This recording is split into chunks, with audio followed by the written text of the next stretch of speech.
Hello नमस्कार दोस्तों, स्वागत है आपका हमारी चैनल पर। तो दोस्तों, आज हम फिर से एक और इंटरेस्टिंग वीडियो के साथ आए हैं। तो वीडियो में एंड तक बने रहना।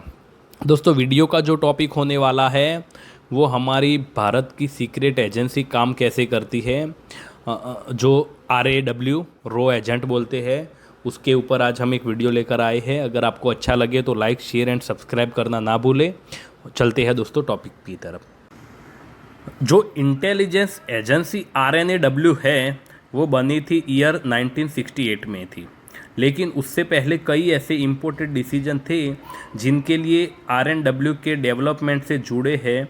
तो देखिए हुआ क्या था कि ब्रिटिशर्स के टाइम पे जबलपुर के जंगलों में कुछ डकैत थे जो अटैक और लूट करके जंगलों में गायब हो जाते थे। तो इससे निपटने के लिए ब्रिटिशर्स ने एक डिपार्टमेंट बनाया और उसका नाम था ठगी एंड डकैती डिपार्टमेंट।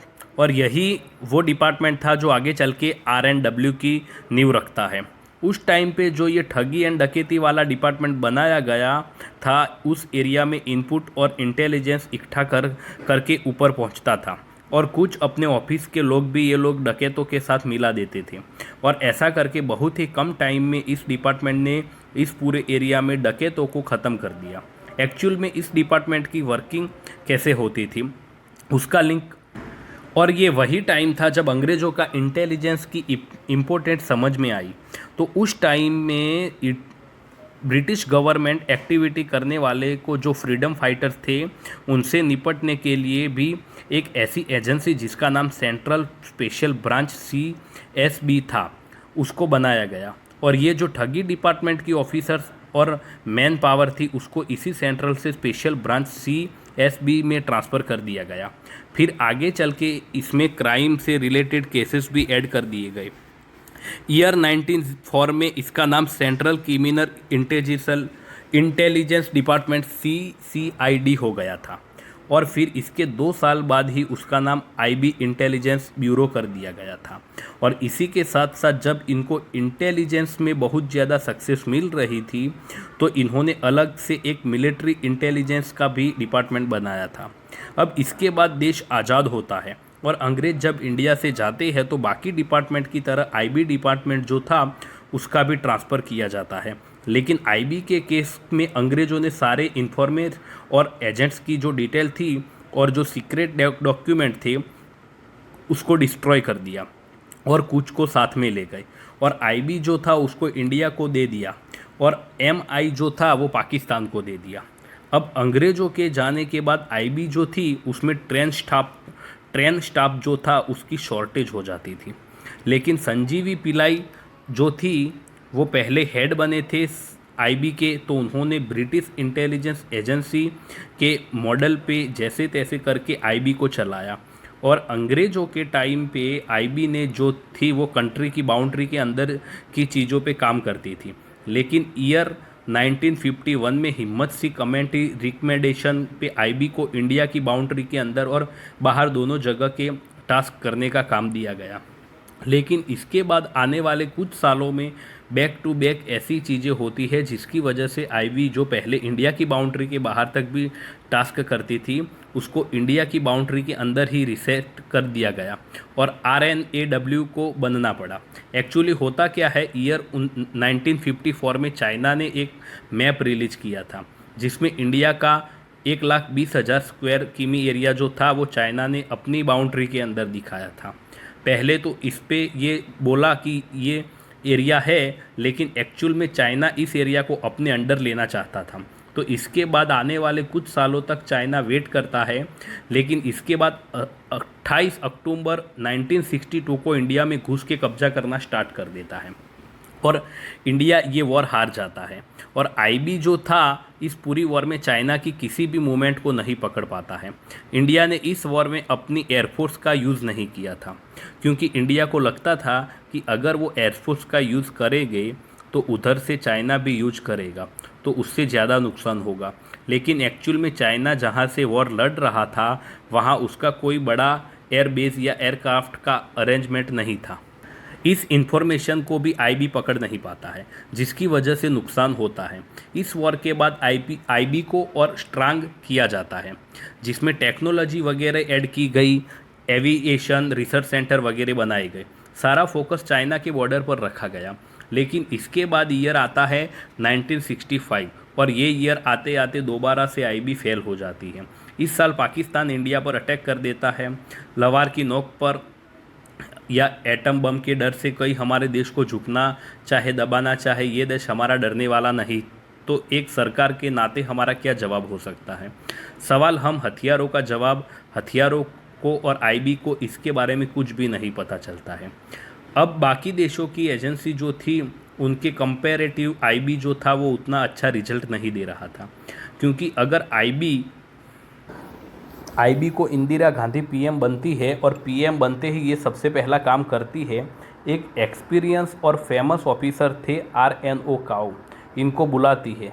और RN काउ जो थे वो नेहरू फैमिली से पुराने भी रिश्ते रहे उनके। RNO काउ और इंदिरा गांधी जी की जो मदर थी वो चाइल्डहुड फ्रेंड थी, और इससे पहले भी आर्यन काउ ने जवाहरलाल नेहरू जो थे उनकी सिक्योरिटी संभाली थी। तो इंदिरा गांधी को इन पे ज़्यादा ट्रस्ट था।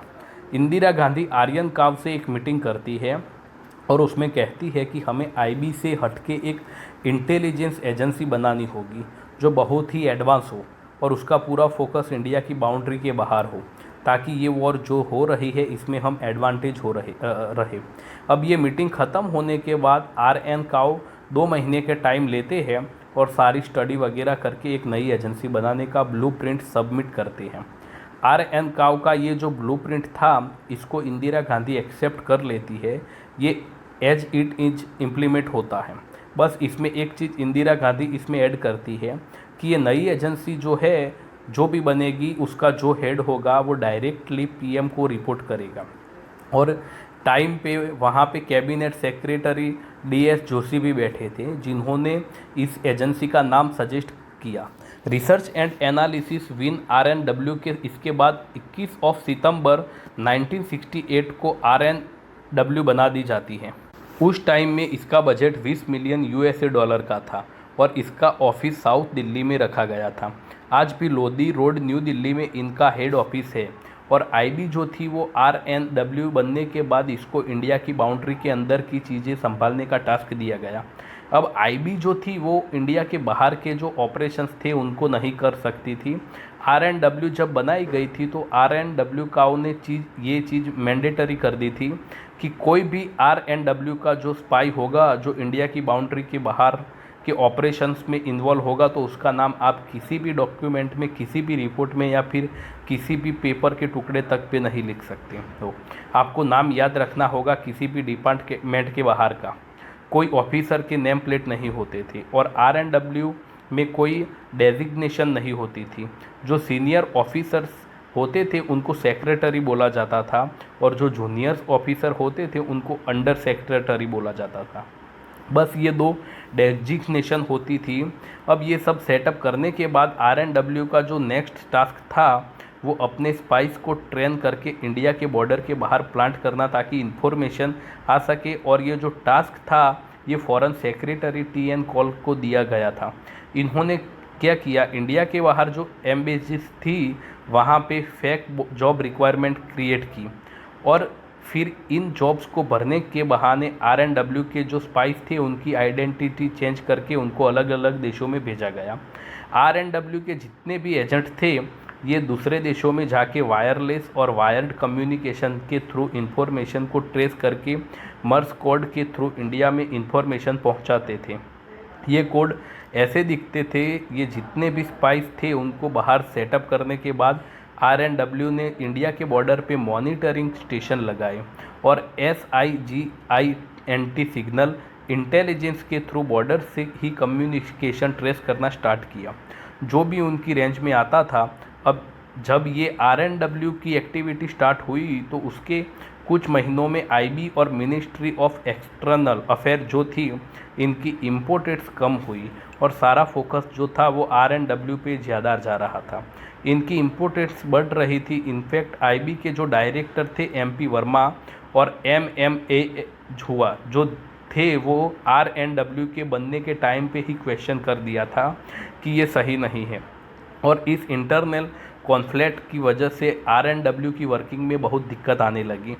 IB के जो MML हुजा थे, उन्होंने फॉरेन डेस्क के जो ऑफिसर थे IB में, जैसे foreign language expert, forensic cryptography expert, उनका RNW में ट्रांसफ़र करने से मना कर दिया।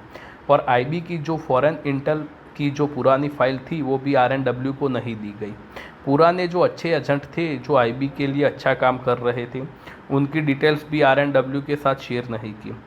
इसके साथ साथ RNW को फॉरेन ट्रैवल एक्सपेंस हो जाता था और भी बाकी जो खर्च होते थे उनके लिए कैबिनेट से अप्रूवल लेना पड़ता था। इसमें सी प्रोसेस बहुत डील होता था, इनमें भी दिक्कत आती थी इनको। और फिर जब कई महीनों तक ये इंटरनल कॉन्फ्लिक्ट्स में घुसती है और RNW के हेड को कैबिनेट का हिस्सा बना दिया जाता है, अब इससे ये होता है कि एडमिनिस्ट्रेटिव लेवल पे हायरिंग, फॉरेन ट्रैवल एक्सपेंसेस, ये सब RNW के हाथ में आ जा गया था। और तब जाके ये सिचुएशन कंट्रोल में आती है और एंड की रिक्वायरमेंट के टाइम पे एक डिक्लेरेशन फॉर्म पे साइन करना होता था, जहाँ पे उनको साइन करना होता था कि वो और उनकी फैमिली का कोई भी मेंबर RSS और कम्युनिटी से एसोसिएटेड नहीं है। अटल बिहारी वाजपेयी जी PM बने, RSS के LK अडवाणी होम मिनिस्टर बने, लेकिन ये फॉर्म चेंज नहीं किया गया। मतलब कि एक RSS का आदमी होम मिनिस्टर बन सकता है, लेकिन उसको अगर RNW में जॉब नहीं मिल सकती। तो देखिए, इसके बाद RNW सारी चीज़ें सेटअप करने के बाद करीब 9 महीने बाद अपने पहले एजेंट को पाकिस्तान में घुसाने का प्लान बनाती है। एजेंट का जो रियल नाम था वो था, आज की डेट तक नहीं पता चला, लेकिन RNW की जो ऑफिसर थे वो उनको कश्मीरी बेदी बुलाते थे। कश्मीर बेदी की जो हायरिंग थी वो RNW ने पंजाब से की थी और हायरिंग करने के बाद एक डिटेल BGC करवाया गया और कई महीनों तक स्पाइन टेक्निकल ट्रेनिंग करवाई गई। कश्मीर बेदी को इस टास्क के लिए चुना गया था क्योंकि कश्मीर बेदी को इस्लाम, ट्रेडिशनल पंजाबी और उर्दू जो लैंग्वेज थी वो पहले से आती थी। और ये सारी चीज़ें कि इसीलिए जा रही थी क्योंकि उस पर्टिकुलर टाइम पे KN राव जो थे वो पड़ोसी देश जो थे वहाँ की इंफॉर्मेशन ट्रेस करने के लिए इंडिया और पाकिस्तान के बॉर्डर पे एयरक्राफ्ट पे कैमरा लगा के जो पाकिस्तान की साइड वाला एरिया था उसकी फ़ोटोग्राफ्स निकालते थे। और फिर ये फ़ोटोग्राफ जो होती थी वो फ़ोटो इंटरप्रेशन डिपार्टमेंट में जाती थी और फिर उस इमेज को बेसिस पे इंफॉर्मेशन कलेक्ट की जाती थी। पाकिस्तान वाले एरिया में क्या क्या चीज़ें चल रही थी, लेकिन ये जो पूरी चल रही थी इसमें दिक्कत ये थी कि जो कैमरे थे उनकी जो रेंज थी वो खाली 70 किमी तक थी और जो फ़ोटोग्राफ भी आती थी वो उतनी क्लियर नहीं आती थी, जिसको समझने में बहुत दिक्कत आती थी। वो इस चीज़ से निपटने के लिए डिसाइड हुआ कि अगर हमारा कोई एजेंट इस एरिया में चला जाए और टाइम टू टाइम अगर फ़ोटोग्राफ देता रहेगा तो उसमें और क्लैरिटी आएगी कि पाकिस्तान वाले एरिया में क्या चल रहा है। और इसी टास्क को कंप्लीट करने के लिए जो कश्मीर बेदी थे उनको सिलेक्ट किया गया था। अब इसके बाद कश्मीर बेदी का नाम बदल के मोहम्मद इब्राहिम कर दिया जाता है और फिर इनको 2 पाकिस्तानी सिटीजन्स की मदद के थ्रू इनको बॉर्डर क्रॉस कराया जाता है। ये जो पूरा ऑपरेशन था उनको RN का काव दिल्ली से चला रहे थे और जब कश्मीर बेदी पाकिस्तान पहुंच जाते हैं तो प्लान के हिसाब से वो वहाँ की सारी इन्फॉर्मेशन रेडियो सिग्नल के थ्रू अमृतसर में एक घर था वहाँ भेजते थे और फिर वहाँ से एक आदमी एक सिक्योरिटी टेलीफोन लाइन के थ्रू इन्फॉर्मेशन दिल्ली में एक घर था वहाँ भेज बजाता था। फिर इसके बाद एक मैसेंजर बाइक पे आता है और इस एरिया के पब्लिक टेलीफोन का यूज करके इन्फॉर्मेशन को कलेक्ट करता था और RN का काव तक पहुंचता था। फिर इसी के बेसिस पे सारी प्लानिंग होती थी। फिर कई महीनों तक ये चीज़ चलती है, लेकिन फिर एक दिन एक ऐसी फ़ोटो आती है जिससे हर कोई हैरान हो जाता है। उस फोटोग्राफ को देख के ये पता चलता है कि पाकिस्तान के एयरबेस पे कुछ नई अमेरिकन मेड्स SCP को एक कार्गो प्लेन से अनलोड किया जा रहा है। इस प्लेन से गोला बारूद और कुछ आदमी निकल रहे थे। 6 F-14 fighter plane, 7 B-57 bombers और 3000 कैरियर्स थे जो अनलोड हो रहे थे। अब ये इन्फॉर्मेशन जब ऊपर पहुंचती है तो ये चीज़ पता चलती है कि यूएस अपने आर्म्स एम्बार्गो को तोड़ के पाकिस्तान को सीक्रेट वेपन सप्लाई कर रहा है, जो कि इसको नहीं करना चाहिए था। और यही वो टाइम था जब इंडिया को समझ में आ गया था कि आगे पाकिस्तान कुछ बड़े स्टेप ले सकता है। तो इंडिया ने अपना फोकस और इन्वॉल्वमेंट ईस्ट पाकिस्तान यानी अभी का बांग्लादेश जो उस पे कर दिया, और इस वेपन सप्लाई को लेके भी बैक चैनल से यूएसए डिस्कशन स्टार्ट किया। तो इधर ये सारी चीज़ें चल रही थी। और ईयर 1970 आते आते RNW के जो एजेंट थे वो लंदन में उन्होंने ठीक ठाक नेटवर्क अपना बना लिया था। तो इन्हीं इंडियन एजेंट्स में से एक एजेंट ऐसा था जो पाकिस्तान के डिप्लोमेट्स थे उनको फॉलो करता था, उनकी इन्फॉर्मेशन गैदर करता था। पाकिस्तान के अंदर जो इलेक्शन होने वाले हैं उससे पहले पाकिस्तान अपने ईस्ट पाकिस्तान के अंदर कुछ मिलिट्री एक्शन प्लान करने वाले हैं। ये इन्फॉर्मेशन पहुंचते ही एनालाइज किया गया कि इस एक्शन से इंडिया की जो सिक्योरिटी है उसको खतरा है, इसीलिए ईस्ट पाकिस्तान में इनको और ज़्यादा इंटरव्यू करना होगा, यानी कि दखल देना होगा। और फिर इसकी तैयारी इंडिया बहुत तेज़ी से शुरू कर देता है। RN काउ इंडिया और ईस्ट पाकिस्तान का जो बॉर्डर था, जो उस बॉर्डर पे टेक्निकल चेक पोस्ट बनाए गए थे, उनके नंबर्स बढ़ा देते थे और वेस्ट और ईस्ट पाकिस्तान के हर कम्युनिकेशन को ट्रेस करते हैं, हर कम्युनिकेशन को इंटरस्पेट करते हैं सिचुएशन है या नहीं। पाकिस्तान के इलेक्शन आने तक RNW के पास हर डिटेल्स थी, लेकिन के अंदर किसी की जितने की ज़्यादा चांसेस है मिलिट्री एक्शन होगा तो कौन कौन इन्वॉल्व होगा, हर एक चीज़ उनको पता चल गई थी। RN काउ ये सारी सिचुएशन एनालाइज करके इंदिरा गांधी जी को भेजते थे और इसके बाद भी ये सजेस्ट करते थे कि अगर इंडिया ये वेस्ट पाकिस्तान और ईस्ट पाकिस्तान के बीच ये जो एरोप्लेन्स आते जाते अगर अपना एयरबेस ब्लॉक कर देगा तो ये इंडिया को बहुत बड़ा एडवांटेज देगा। तो एक रूट तो लंबा होगा, दूसरा ईस्ट पाकिस्तान और वेस्ट पाकिस्तान का जो कम्युनिकेशन है वो ब्रेक होगा। लेकिन इंदिरा गांधी जी कहती है कि ऐसा करने का पॉसिबल नहीं है, बिना किसी रीज़न के ऐसे एयर स्पेस बंद करना या तो वॉर जैसी सिचुएशन हो तभी ये करा जा सकता है, और अगर बिना किसी रीज़न के इंडिया अगर ऐसा करेगा तो इंटरनेशनल प्रेशर जो है वो बहुत ज़्यादा होगा, जिससे इंडिया को दिक्कत होगी। अब जब ये सारी बातें पता चल रही थी उसी टाइम पे एक ऐसा कोइंसिडेंस होता है जो इंडिया के लिए एक बहुत ही बड़ी अपॉर्चुनिटी बन के सामने आता है। एक्चुअली हाशिम कुरैशी नाम का एक आदमी श्रीनगर से पेशावर गया था और वहीं पे उसकी मुलाकात मकबूल भट्ट नाम के आदमी से होती है, जो कि एक आतंकी organization NLF national liberation front उससे बिलोंग करता था। और ये जो NLF से मकबूल भट्ट था ये हाशिम कुरैशी को इन्फ्लुएंस कर लेता है और इसकी जो आतंकी ऑर्गेनाइजेशन थी NLF इसको ज्वाइन कर लेता है। अब हुआ क्या था कि ये जो NLF थी इसके 36 मेंबर पाकिस्तान से कश्मीर में घुस रहे थे और उनको जम्मू एंड कश्मीर की पुलिस ने पकड़ लिया था। अब NLF को इन 36 मेंबर्स को इंडिया की जेल से छुड़वाना था, जिसके लिए वो एक प्लान बनाते हैं और वो इस प्लान का सारा जिम्मा जो था वो हाशिम कुरैशी को दे देते हैं। प्लान ये था कि हाशिम कुरैशी इंडिया में वापस आएगा और श्रीनगर एयरपोर्ट से एक प्लेन को हाईजैक करेगा और फिर इंडियन गवर्नमेंट से नेगोशिएट करके 36 लोगों को छुड़वाएगा और एज पर प्लान NLF जो था वो हाशिम को ट्रेन करके इंडिया भेज देता है, ट्रेन करके। अब जैसे ही हाशिम कुरैशी इंडिया में घुसता है इसको भी एजेंसीज पकड़ लेती है और ये खबर RN काउ के पास पहुंचती है। और जब हाशिम का इंटरोगेशन होता है तो उसमें ये जो प्लान को हाईजैक करने का, अपने 36 बंदे छुड़ाने का जो प्लान था, ये प्लान RNW को पता चल जाता है। अब RN का जो था इसको एक अपॉर्चुनिटी की तरह देखते हैं, वो हाशिम कुरैशी को कन्विंसली करने लगता है। अब RNW काउ जो प्लान था उसमें हाशिम कुरैशी को ये कहा जाता है कि तुम इंडियन प्लेन को जैसे हाईजैक कर रहे थे उसको वैसे ही हाईजैक करना, आपको ये प्लेन हाईजैक करके पाकिस्तान के लाहौर में ले जाना है और प्लेन के अंदर RNW के एजेंट्स होंगे और इस प्लेन को पाकिस्तान में उतारने के बाद 36 लोगों को जेल से छुड़वाने की डिमांड करनी है।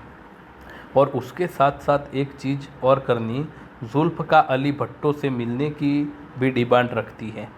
और Hashim Qureshi as per plan 38 जनवरी 1971 को इंडिया से प्लेन हाईजैक करके लाहौर में प्लेन उतार देता है।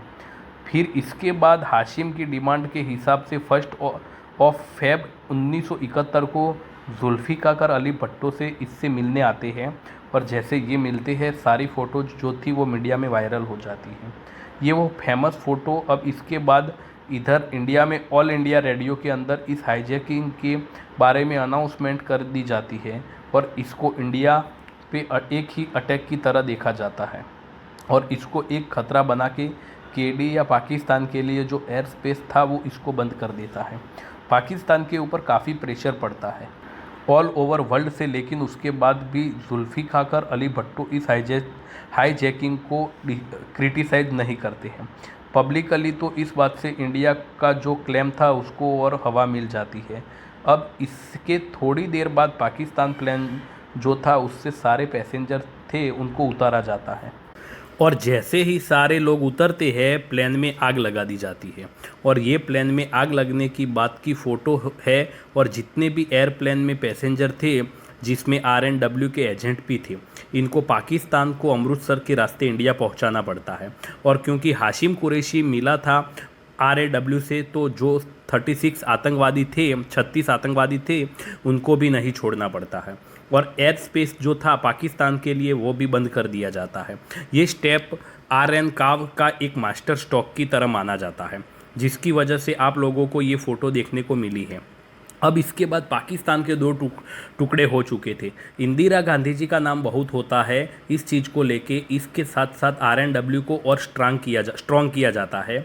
और फिर आगे चल के जब 1974 में न्यूक्लियर टेस्ट हुआ था तो उसकी जो सीक्रेसी मेंटेन करनी थी उसमें RNW ने बहुत ही इम्पोर्टेंट रोल प्ले किया था। लेकिन इसके कुछ ही दिन बाद इंडिया में कुछ इंटरनल चीज़ें ऐसी होती है जिसकी वजह से RNW को काफ़ी नुकसान होता है। एक्चुअली 12 जून 1975 को इलाहाबाद हाई कोर्ट का फैसला आता है। उसमें ये कहा गया कि जो ईयर 1971 के लोकसभा इलेक्शन हुए थे ये सही तरीके से नहीं हुए थे, इसमें इलीगल प्रैक्टिसेस हुई थी इलेक्शन जीतने के लिए। और इंदिरा गांधी जी के ऊपर गवर्नमेंट मशीनरी और इंटेलिजेंस एजेंसी को गलत तरीके से यूज करके इलेक्शन जीतने की बात कही जाती है। अब हाई कोर्ट का जब ये डिसीजन आता है तो अपोजिशन बहुत ज़्यादा हल्ला करता है, बहुत प्रेशर बनाता है कि डेमोक्रेसी की हत्या हो गई। इंदिरा गांधी का रेजिग्नेशन चाहिए और जो अपोजिशन लीडर थे वो RNW से भी बहुत ज़्यादा नाराज़ थे।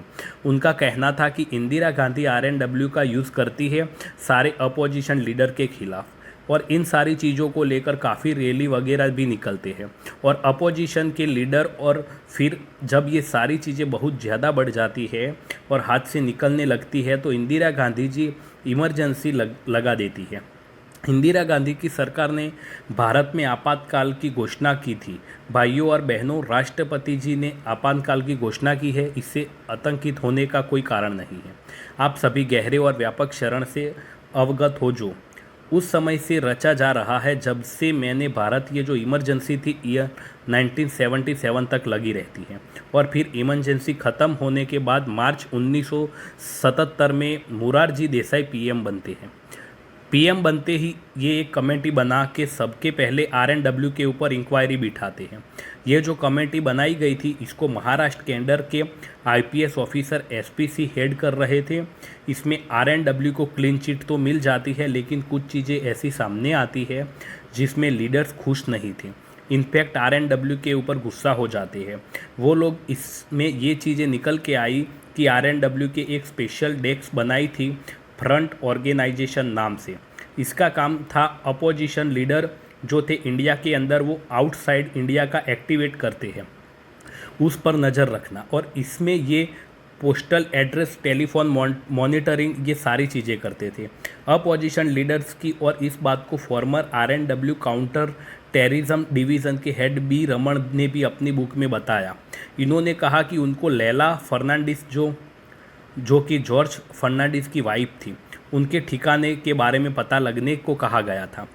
तो ये जो कमेटी की रिपोर्ट आई थी, इसके बाद मोरारजी देसाई का माइंड सेट बन चुका था कि RNW जब इंदिरा गांधी जी के हिसाब से ही चलती थी, और ये जो परफेक्शन बना था, इस परफेक्शन का नुकसान आर्यन को हुआ, जिसकी वजह से इन्होंने अर्ली रिटायरमेंट ले ली। कई ऐसी चीज़ें हुई थी जो आर्यन काऊ को पसंद नहीं आई। जैसे एक बार साउथ ब्लॉक की मीटिंग चल रही थी, उसमें जैसे ही आर्यन काऊ घुसते थे, उनको कुछ लोगों ने मर्डर नाम से बुलाना शुरू कर दिया था, जिसको लेके आयरन काऊ काफ़ी गुस्सा हो गए थे। आयरन काऊ जो सर्विस का टाइम बचा था, उसमें उनको ज़बरदस्ती लीव पे भेजा जाने लगा था।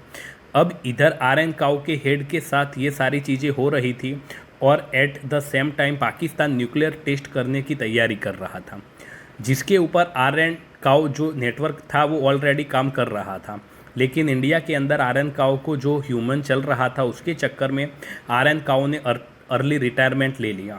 अब एक तरफ RNW के हेड रिटायरमेंट ले रहे हैं, दूसरी तरफ पाकिस्तान में बैठे RNW के जो एजेंट है वहाँ से इंटेलिजेंट आ रहे हैं, पाकिस्तान न्यूक्लियर पे काम कर रहा है, इसको रोका जा सकता है। और वही दूसरी तरफ PM जो है उल्टा RNW की स्ट्रेंथ को कम कर रहे थे। इन्होंने RNW के कई वर्टिकल्स हटा दिए थे, और RNW के इंडिया के बाहर के जो ऑपरेशन स्टार्ट होने वाले थे, उन सबको रोक दिया था। हालत ये हो गई थी कि RNW के जो एम्प्लॉय थे, जिनको निकाल दिया गया था, वो गुस्से में आके मीडिया को जाके इंटरव्यू देने लगे थे गवर्नमेंट के खिलाफ, और RNW की जो बातें थी वो पब्लिकली रिवील होना शुरू हो गई थी। इसी इंसिडेंट की वजह से आगे चल के intelligence organization restriction of right act 1985 पास किया गया था। इसमें यह था कि कोई भी RNW का एम्प्लॉय जो है, अगर वो मीडिया में जाएगा तो वो ये क्रिमिनल ऑफेंस की तरह काउंट होगा। तो कहने का मतलब ये है कि नई गवर्नमेंट बनते ही RNW को बहुत ज़्यादा नुकसान हुआ था, और at the same time RNW के न्यू हेड और पाकिस्तान में बैठे RNW के एजेंट्स पाकिस्तान की एक्टिविटीज़ को ट्रेस कर रहे थे। अब एक दिन क्या होता है कि RNW के एजेंट्स नोटिस करते हैं कि पाकिस्तान के बड़े बड़े साइंटिस्ट रावलपिंडी के पास एक एरिया है जहाँ पे खान रिसर्च लेबोरेटरी थी, वहाँ दिल्ली जाते थे और शाम को सेम टाइम पे वापस निकलते थे। इसके साथ साथ इन्होंने कुछ मिलिट्री हेड थे, उनको भी वहाँ जाते हुए देखा, तो वहाँ पे इंडियन एजेंट थे, उनको शक हुआ कि शायद कुछ इम्पोर्टेंट चल रहा है। इसी लेबोरेटरी में अब ये सारी डिटेल्स RNW के हेड क्वार्टर में पहुंचती है, तो उनको डाउट होता है कि पाकिस्तान कहीं न्यूक्लियर टेस्ट की तैयारी कर रहा है। अब उस टाइम पे इसी चीज़ को कंफर्म करने के लिए किसी एजेंट्स को उस लैब के अंदर प्लांट करने का टाइम नहीं था, तो पाकिस्तान में जो इंडियन एजेंट्स थे उनको इंस्ट्रक्शन दिया जाता है कि कैसे भी करके जो साइंटिस्ट है, इनकी एक्टिविटी ट्रैक करने का ट्राई करो, उनकी कोई भी ऐसी चीज़ निकालने की कोशिश करो जिसमें कंफर्म करा जा सके कि इस लैब के अंदर न्यूक्लियर से रिलेटेड काम चल रहा है। अब इसके बाद इंडियन एजेंट्स जो थे वो इन साइंटिस्ट को रेगुलरली फॉलो करना स्टार्ट करते हैं। ये जो साइंटिस्ट थे वो एक बार्बर शॉप थी, वहाँ पे बाल कटवाने जाते थे। ये एजेंट्स उसी बार्बर शॉप में जाके अपने रिलेशन बनाना स्टार्ट करते हैं, और जिस दिन साइंटिस्ट वहाँ पे बाल कटवाते हैं, इंडियन एजेंट्स उनके बाल उठा के ले आते हैं और फिर इंडिया भेज देते हैं। अब इंडिया के अंदर जब ये बाल पहुँचते हैं तो इनके बालों की टेस्टिंग होती है, उसमें न्यूट्रिनो रेडिएशन बहुत ज़्यादा मिलती है, जिसमें कंफर्म हो जाता है कि खान रिसर्च लेबोरेटरी के अंदर न्यूक्लियर टेस्ट का काम चल रहा है। इसके साथ साथ इंडियन एजेंट्स को एक और सक्सेस मिलती है। सेम वीक में इनको लैब में काम करने वाला पाकिस्तान एक एजेंट मिल जाता है, जो $1000 में पाकिस्तान के ये जो न्यूक्लियर टेस्ट था इसके ब्लूप्रिंट की कॉपी देने को रेडी हो जाता है। अब लेकिन ये जो एक $10,000 थे, एजेंसी अपनी तरफ से नहीं दे सकता था, इसके लिए अप्रूवल चाहिए था PM से। अब PM के पास जब ये बात पहुंचती है तो PM इसके लिए मना कर देते हैं कि ये पाकिस्तान का इंटरनल मैटर है, और अगर हम इसमें इंटरफेयर करेंगे तो इसमें इंडिया का नाम उछलेगा। RNW जो थी वो उस टाइम पे इज़राइल की मसाद के साथ मिलके काम करती थी। दोनों एजेंसीज जो थी वो अपने इल जो थी वो शेयर करती है। इज़राइल को भी इसके बारे में पता चल जाता है और इज़राइल के लिए भी खतरा था, तो इज़राइल इस खान रिसर्च लेबोरेटरी पे अटैक करने का प्लान बनाता है। लेकिन इज़राइल से पाकिस्तान की दूरी बहुत ज़्यादा थी, तो इसके लिए वो इंडिया को रीच आउट करता है कि इज़राइल से ये लोकेशन दूर है, रिफ्यूलिंग की ज़रूरत पड़ेगी, तो इंडिया अगर रिफ्यूलिंग के लिए अलाउ कर देता है तो इज़राइल न्यूक्लियर टेस्ट को रोक देगा। लेकिन मुरारजी देसाई इसके लिए भी मना कर देते हैं कि ये पाकिस्तान के ऊपर इंडिया की धरती से अटैक की तरह माना जाएगा, तो ये प्लान भी होल्ड हो जाता है। पाकिस्तान के जो प्रेसिडेंट थे जनरल जिया उल हक और मुरारजी देसाई, इनके रिलेशन अच्छे थे, फ़ोन पे भी इनकी बात होती थी। एक दिन मुरारजी देसाई जी थे वो नाराज़ होकर बोल देते हैं फ़ोन पे कि आप जो कर रहे हैं वो हमें पता है, वो ठीक नहीं कर रहे हैं। हमें पता है कि आप खान रिसर्च लेबोरेटरी में क्या कर रहे हैं, कितने लोग इन्वॉल्व हैं और किस तरीके से कर रहे हैं। अब ये बात सुनते ही जिया उल हक के होश उड़ जाते हैं कि इतनी अंदर की डिटेल्स कैसे पता इन लोगों का। इसका मतलब है कि कोई अंदर है जो मिला हुआ है।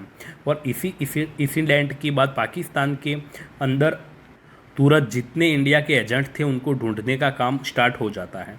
और पाकिस्तान के इस पूरे सर्च ऑपरेशन में RNW के सबसे ज़्यादा एजेंट्स जो थे वो शहीद हुए थे।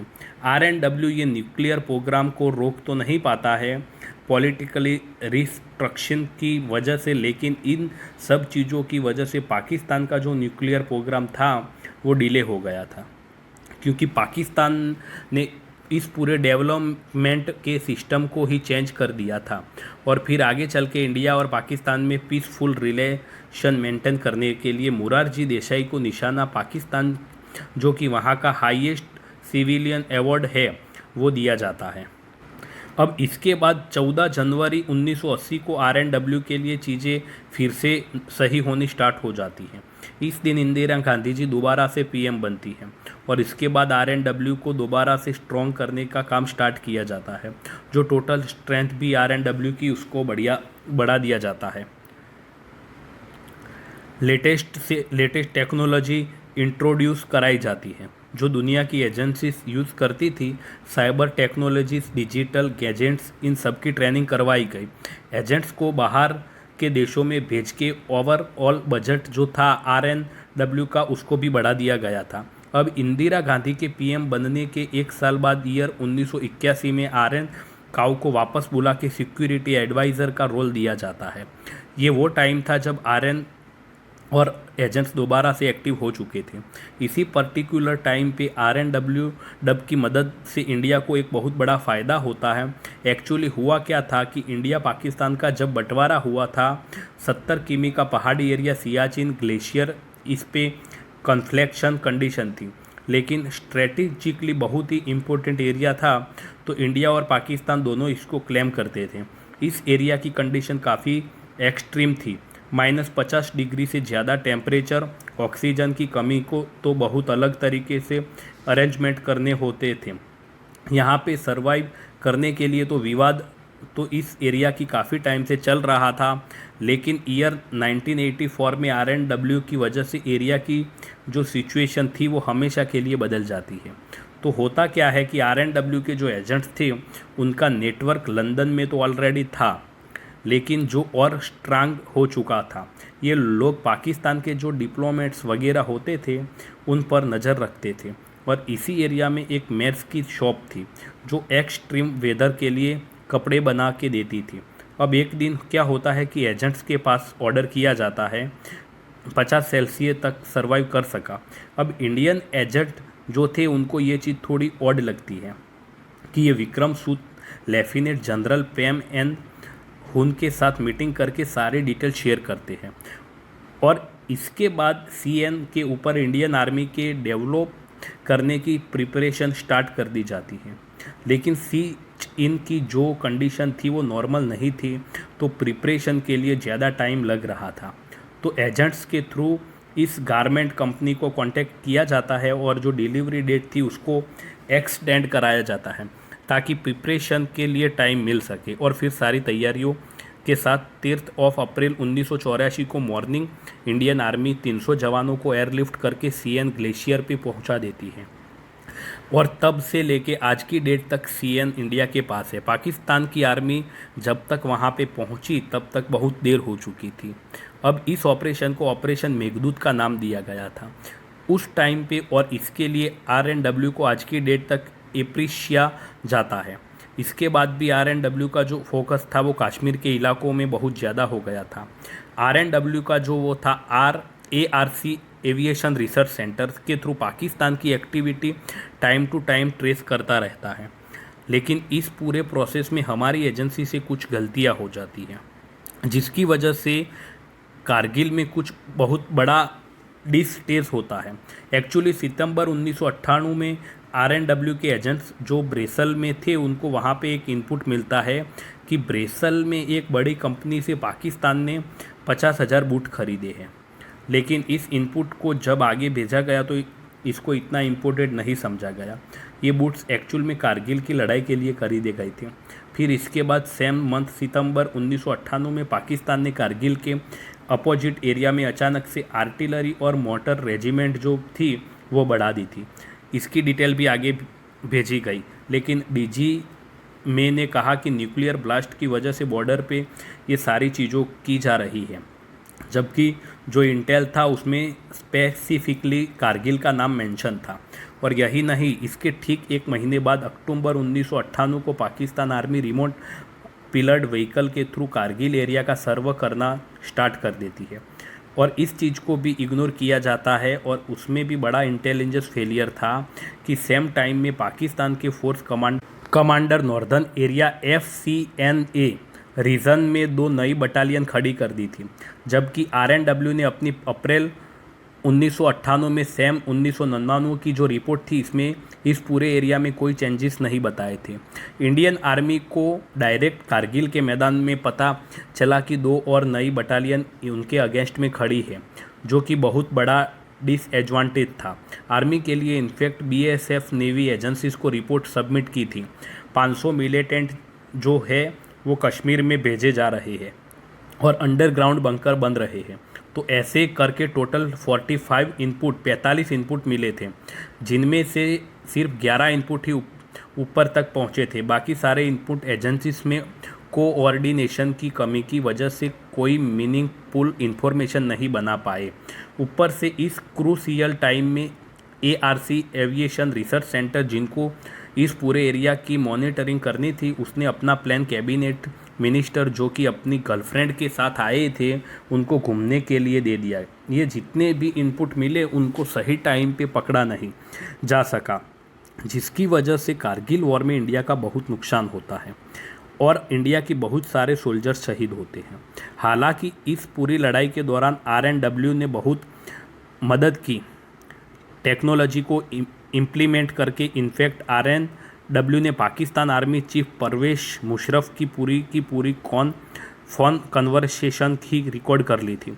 लेकिन बाकी जो होते हैं तो इतना नुकसान नहीं होता इंडिया का। इसीलिए जैसे ही कारगिल वॉर ख़त्म होती है 3 दिन के अंदर ही 29 जुलाई 1999 को intelligence, internal security, border control, defence management सबकी इंक्वायरी के लिए कारगिल रिव्यू कमेटी बनाई जाती है। 15 दिसंबर 1999 को ये कमेटी अपनी रिपोर्ट सबमिट करती है, जिसमें कहाँ पे लूप होल थे, कहाँ पे किस एजेंसी से गलती हुई, ये सारी चीज़ मेंशन की गई। और उस दिन के बाद इंडिया की नेशनल सिक्योरिटी का पूरा स्ट्रक्चर चेंज किया गया। रिपोर्टिंग जिसकी जैसी थी वैसी ही रखी गई। जैसे RNW की डायरेक्ट रिपोर्टिंग जो थी वो PM को रहती थी, तो सब कुछ वैसे ही रखा गया।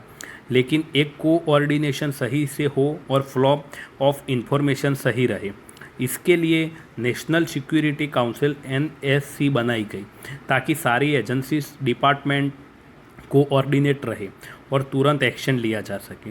एक एजेंसीज को अगर कोई इंटेल यूजेंस लग रहा है तो दूसरी एजेंसीज के लिए शायद वही इनपुट बहुत यूज़फुल हो। इसी लिए इसको इस तरीके से बनाया गया कि आगे ऐसी गलतियां ना हो।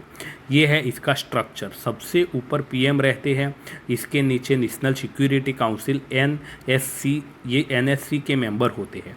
और ये जो नेशनल सिक्योरिटी काउंसिल होती है ये 3 टीयर मॉडल पे ऑपरेट करती है। Strategic policy group, national security adviser board, joint intelligence committee जिसमें से RNW, IB ये सब एजेंसीज होती है। ये डाटा और इनपुट इकट्ठा करके अलग अलग चैनल से ये data national security advisory board के पास जाता है, जिसमें अलग अलग फील्ड के एक्सपर्ट्स होते हैं जो सिचुएशन एनालाइज करते हैं। फिर ये डाटा स्ट्रेटेजिक पॉलिसी ग्रुप में जाता है जिसमें डिपार्टमेंट के हेड होते हैं। ये स्ट्रेटेजी डिसाइड करते हैं कि फिर ये इंफॉर्मेशन NSC के पास जाती है और PM के इनपुट और अप्रूवल के बाद प्लान ऑफ एक्शन होता है। इसमें NSA, नेशनल सिक्योरिटी एडवाइज़र, जो उसका भी बहुत इम्पोर्टेंट रोल रहता है।